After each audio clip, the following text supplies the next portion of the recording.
I speak about 4 or 5 languages. Viewers, we are here again, and today we are going to have some interesting and amazing topic here. We are going to discuss something. We are going to do some debates. But before then, we'll ask this fresh gentleman. You see me, I'm not be a fresh guy. Yeah, I'm cool, yeah. But we have some handsome gentlemen here, and then some pretty ladies here as well. Yeah, we're gonna hear their names and also ask them their country. I don't know whether they are Algerians or they are from Tunisia, they are from Morocco, I don't know. But I'm from Ghana, right? Yeah. And also, how many languages do they speak internationally and then also locally, like their native language? Then after that, we're gonna throw questions. That one, anyone can bring a question, then we talk about it. Be with us and enjoy with us. I am Boade Simon, the Ghana boy, Mr. African baby. So, can you tell us your name? I'm from Ghana. My name is Otmanius. I'm from Algeria. I'm from Tizi Ouzou. I'm Cambodian one. Welcome to Algeria. Thank you so much. What about Hi, I'm Algerian too, from the Berber region in Tizi Ouzou. you? Interesting. Yeah, hi there. It's Jan from Algeria, living in Bumartes, an Arabian region. Interesting. Let's go to our last pretty lady. Hello, I'm from Algeria, exactly from Tizi Ouzou. And more exactly from Welcome here. All right. Thank you. And the next question is the languages. How many international languages do we speak? Like we have English, we have French, we have Spanish, we have Germany, we have more international languages and also our local language, our native language. As I would say, I'm from Ghana. My name is Boaden Simon or Mr. African baby, yeah. And I speak English, I speak French, I speak Chi, I speak small Ewe as well, yeah. And small German. I'm still learning though, yeah. So these are the languages that I speak. So let me go to my friend too and ask him. But I want to study Arabic and Kabyle. But for Kabyle, I know something. Oh, they have a word called azul. Say hi. So meaning I'll add it later. Yeah. All right. What about you? Your language that is. We speak a lot of language here. We have a diverse language here in Algeria. So we have Cambodian, we have Arabian, we have Shawi, we have many dialects here in Algeria. So we are here in Algeria in Kabyle zone. We speak Kabylian language. In Kabylian language, there is different dialect. We have Shawi, we have Tirgi, but here in Tizi Ouzou zone, we speak Kabylian, original Kabylian, if we say it. So when we say hi, we don't say hi, we say Azul. It's really interesting. So what apart from Kabyle, what other language do you speak? Personally, I speak English a little bit, not fluently English, but I'm trying to be fluent in English. So I speak Kabylian and Arabic, of course, and English, a little bit French. So English, French, Kabyle, Arabic. Hey, I wish I'm like you. I just want to know this Kabyle and Arabic. You, like All right, let's go to Lemia. Yeah, Lemia to and ask her the languages that she speaks. Well, I speak about 4 or 5 languages, most fluently, but I'm a beginner in Spanish, mostly thanks to, Spanish music and Enrique Iglesias, stuff like. How do we say hi in Spanish? Well, we say hola. Hola. Oh, interesting. I love it. Very nice language, Spanish. You really need to put it on top of your list. It's prettier. Wow, really? I, You want to discourage me in my language, right? no, it's just Spanish. Just sounds more suave. All right. And what other languages do you speak internationally? Well, my native language is of course Berber or Kabyle, as we say. I learned Arabic when I was at school. It was mandatory, in fact. And then I learned French, and then I learned English. So these are my main focus points. So you speak English, French, Spanish, Arabic, Kabyle. Hey, Charlie, some people are passing me. Oh. All right. What about you? Yeah, hi there. Since I am Kabyle living in a big context, I firstly spoke Kabyle as a language or mother tongue language. Then, with our educational system, I've got, let's say, duties to learn Arabic. which is a very fantastic language, the standard one, you know. And then when I chose to go or have foreign languages as field of study, I've got like three extra languages, namely German, English, and French. Then let me continue. Don't be surprised, all right?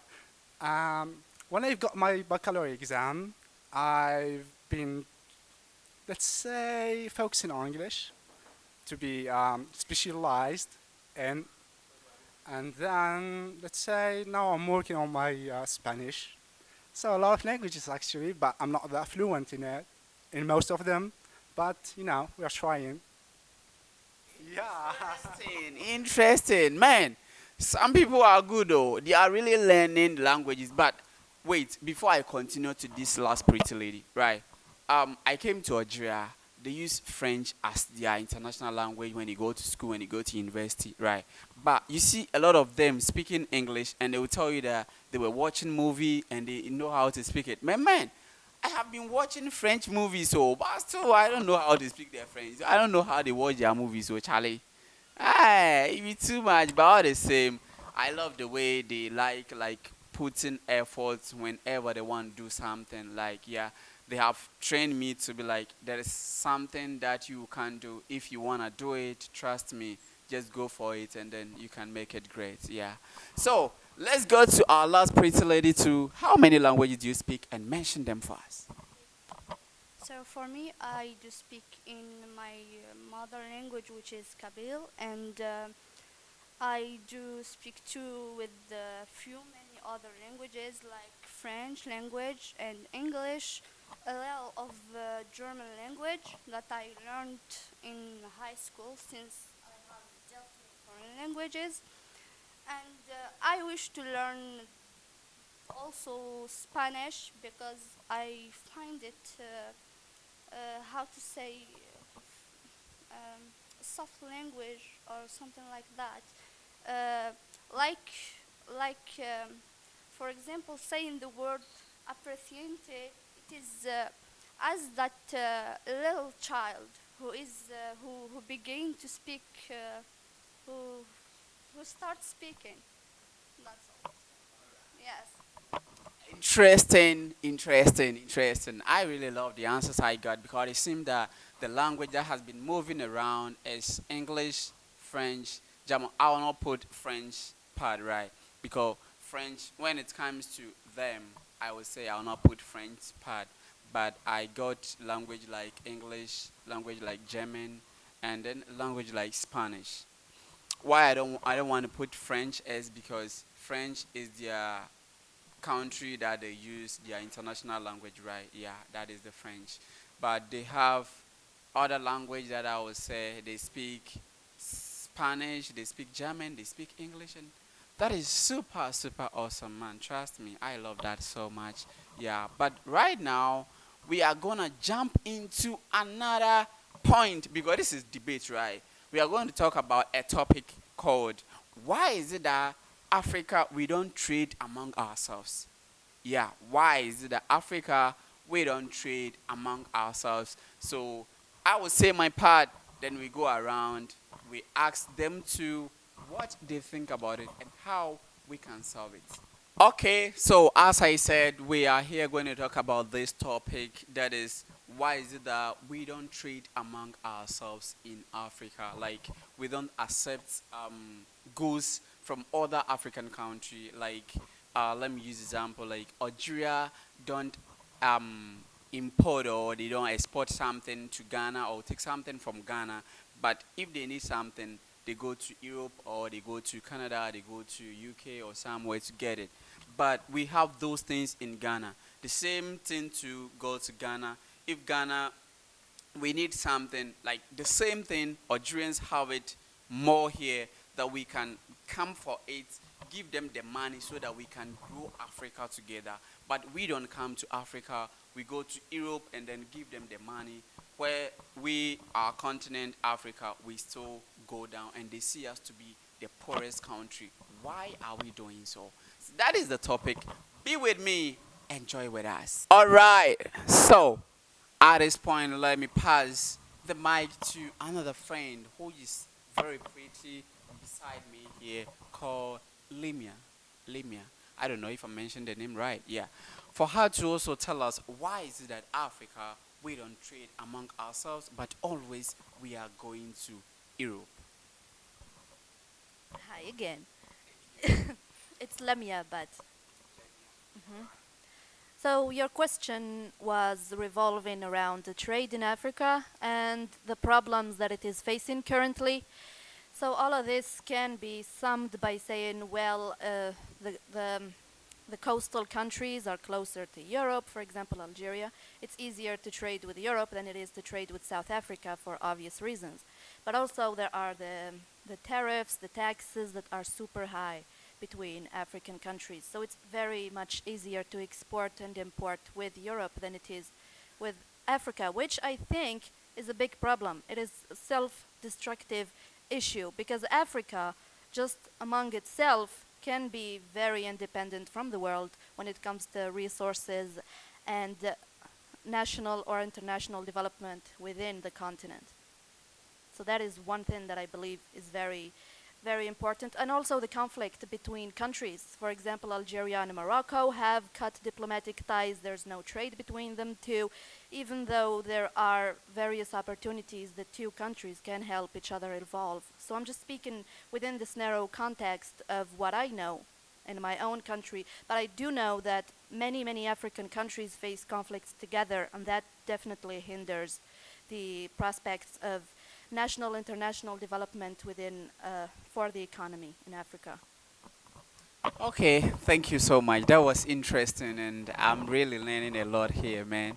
Yeah, so be with me and enjoy with me because we have just started. So let me give it to my gentleman here.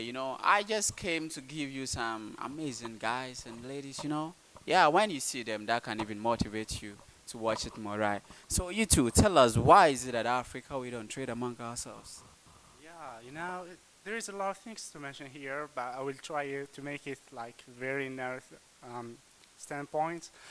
Africa is a very big continent which has a lot of countries, and these countries were at point or at particular point of history colonized or occupied from international countries, namely the European empires, I mean France, Britain, etc., and even from, let's say, some American countries who occupied our understandings of things in the late years.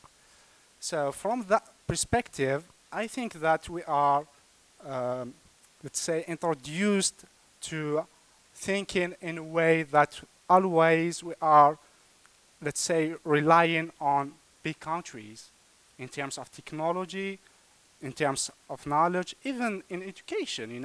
Our country, let's say, is dependent on the European, let's say, syllabus or program that is presented in our educational institutions. Therefore, I think the, let's say, way to shift from, let's say, dependency of our countries on the European countries, it's to change our vision about things or on things. First of all, we have to rely on ourselves to know that we are able to create new things. We are able to, let's say, develop by ourselves. Then we establish this, let's say, diplomacy between countries of Africa in general. For instance, if we rely on the resources that exist here in Algeria, which is enormous and very different from region to another region. So if we, let's say, bring to things to from our country to, let's say, to Morocco, and then exchange things from Morocco to Ghana, etc., then we'll be able to create very highly successful relations between our country and other countries. This is why I think maybe it's mistaken. Or thank you. That is so interesting, and I just pray that one day our leaders will read or see this message and then take it into consideration and do something about Africa, our continent for us. Because we, the youths, we are in for the best actually, because we came to see how things are going. We are not so happy about it, but because it's not like I feel so happy to go to Germany. I feel so happy to go to Europe. I feel so happy to go to Canada. What am I going to look for? Because I have all my family back home in my country. So what I'll be so happy about is being in my country, Ghana, with my family, enjoy life together. But because life is hard and things are difficult in our African countries, that is the reason why we always travel to other places to find life. So I just hope that our leaders will help us to solve it so that we will stay back home and make Africa one of the best.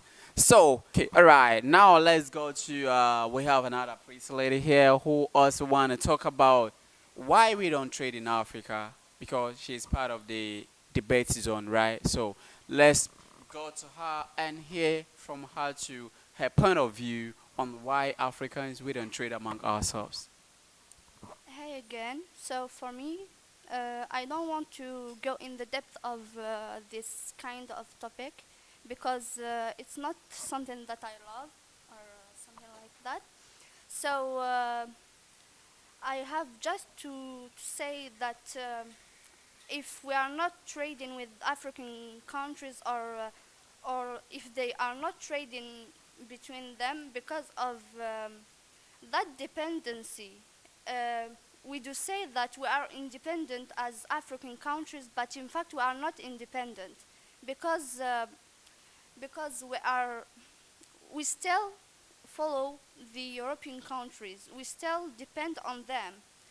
Um, for example, when we came to the wealth we have, uh, let's say petroleum, for example, it is a great example. Um, while talking about petroleum, in in fact, we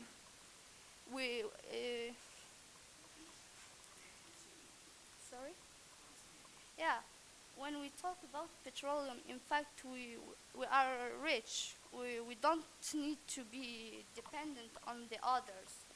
So, but since we don't have the right means or the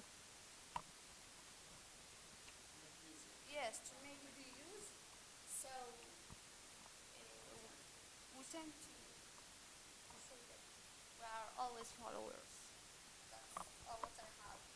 So, All right, interesting. Yeah, that is what actually I love about Africa, and I really wish that we can trade among ourselves. Why? Because as you were saying, like if you need petrol and you come to Algeria, trust me, since I came to Algeria in the year 2019, like if I take a bus from one city to another, so maybe 1 hour or 2 hours, like the money that I pay is the same since 2019 up to 2023.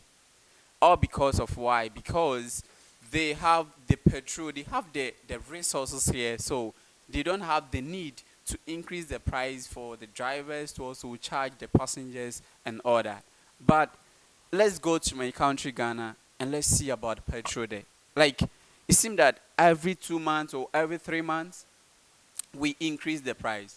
So at some point, you realize and you see that, what should I say? Like, if you have money, you have your own car, you see that at the end of the day, you are going somewhere else because every day they are increasing the price. Every day they are increasing it. But Algeria has it, like they have it what in abundance, where they can trade or Ghana can come for, because moving from Ghana to any European country, I think it's shorter coming from Ghana to Algeria.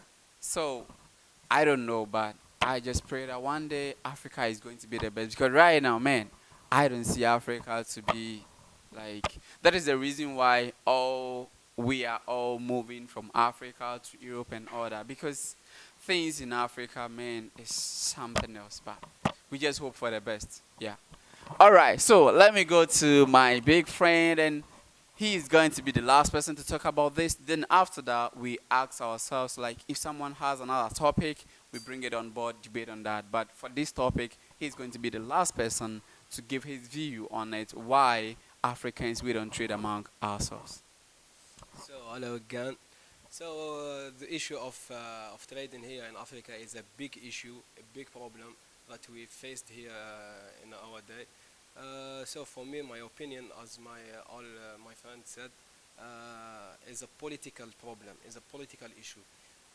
I will tell you why. Because here in Africa, African countries, especially in Algeria, we are dependencies to Europe, to the Western countries. We are colonized by Europe, so we didn't get our freedom, our independence totally, you know. So, in my opinion, to move to get a high level of trade in here in Algeria, we should make a great revolution. A great revolution. I mean about a revolution of political revolution, economic revolution, cultural revolution maybe. So, I want to ask you a question. Why we can't be as other countries, as Indonesian countries, as Dubai country, as Singapore. Singapore was a poor country. Now they are a very very very rich country, very wealthy. They live there. They found themselves, their own selves. They build themselves. So why we can't be as them? So this is the question, and this is the deeper question. If you answer this question, you should return to the history. You should learn the history. You should know the real problem, the real issue. Where is the problem? Why we can't? So we have a resource. We have a resource. We have a resources. Why we can't be as they are? Why we can't be as Western? This is our question, and I think I answer your question with a question. So, as a philosophical answer, you can't answer it. You are smart, so you can't answer it yourself. So, Thank you so much. Thank you very much for this one. And actually, what you're saying is very true. And the small that I know and I want to say about this is, you see, we having the resources does not make us rich, but we transforming the resources to the human use or to the secondary production. Like, we always have the raw materials. Let me take Ghana for example. We have timber, and we can't just take a timber and you use it for book and you be writing on timber. No, you have to, you have to transform the timber to form something that we call what, book or pencil or some other thing, right? But here is the point that we can transform that timber. So we just take the timber and then we take it to somewhere else. Then the country will transform that timber and produce a lot of so many things out of the timber that we send there, and they will come and sell it to us as a very expensive rate. That is the reason why I see Africa that we are still poor, and then the Europeans will still call us to be there, because we will take a timber, sell to them at a very cheap, very very cheap price, and they will transform it to something else, come and sell it to us at a very expensive rate, and we want it, so we will take our money and then go and buy it. That is how I see. But what I want to say, I don't know if any leader in other country or in any African country is watching me, is gonna watch me, because I know that this video is going to be there for long, and maybe in the near future one of them might watch it. What I want to say is, we have the we have the capability to buy those machines, right? That is the first step. Second step, we have the capabilities to send students on a scholarship to those countries to study how to produce something like cocoa powder, something out of the cocoa that we have in Africa. Some students that we can send them to UK, Canada, even in our own African country, we can have a school that can train our students in that way, so that they will build the same thing. We have the machines in Africa, we have the student in Africa, and we trade these things in Africa to make Africa the best. Because trust me, most of us that we travel from Africa, to Europe, the work that we are doing there, even for them, they will not do it. I know some of them are in offices doing some good job, right? But most of Africans that we go outside there, we are doing some dirty jobs that they will never do it. But if we are in our own continent, we can do something better. So it's my request, it's my pleading request that our leaders will think about this one for us, because they should think about the future generation. They shouldn't think about only themselves and what they will eat today or tomorrow. Like, they should think about the future generation, what they are also going to do in this world, in the continent, because it can keep on being like this, like it has been long. But I just pray that things will change. Yeah. Thank you so much for watching this, and let's see if we have other questions to talk about. So at this point, do we have any other topic that we want to talk about it? Any other topic that we want to bring on? All right. All right. Since I am curious about, let's say, relations between our country and yours, I want to, let's say, give spark to points like religion, things related to culture, customs, traditional, let's say, food of your country, and a bunch of things actually. But let's take the example of religion at first. I don't know. I mean, what's the religion which is widespread in your country? Is there any minorities? How do you, let's say, deal with those minorities? What about freedom of their, let's say, religion, let's say, deeds? I mean, a lot of things are related to religion. So, would you like to answer things related to those? Thank you. Okay, thank you. Actually, I don't like talking about religion, actually, because sometimes it feel like what a person believes in. Maybe someone will say, I'm a Buddhist, or I don't want to worship any God or any Allah. Someone will say, I want to worship God. Someone will say, I want to worship Allah. But I have been with people who are Muslims. I have been in the Muslim situation before as well. I have been with people who are Christians, and I'm in a Christian situation as well.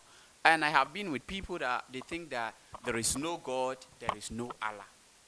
And I have been with people that they think that it's better to get a God, like getting on living thing and then giving that particular thing, let me say, blood, and then that thing will serve as your God. Yeah, but at the end of the day, what I realized was, what are we all looking for? People think that there is no God, but for that one, I disagree totally, right? Yeah, but others say that it's in Christian that will go to heaven, it's Muslims that will go to heaven, and those people going who are Christians, people who are Muslims, they are all not going to heaven. All of them are going somewhere because they are leading to somewhere else. But me, my point on this is not Muslims, not Christians, but my point on this is the owner of oxygen.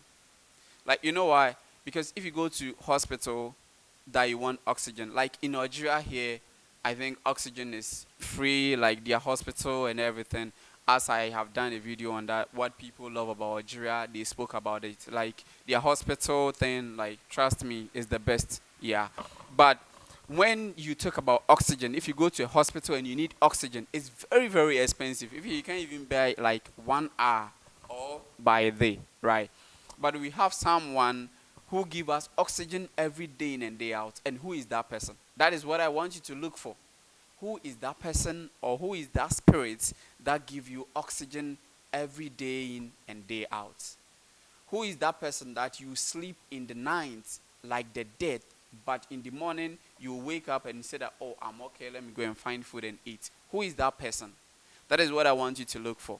So I don't want you to search for either Christians are not going here, Muslims are not going here. But you, if you are a Muslim, how well do you worship Allah?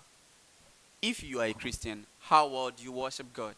How well do you fear the your your maker? How would you fear him?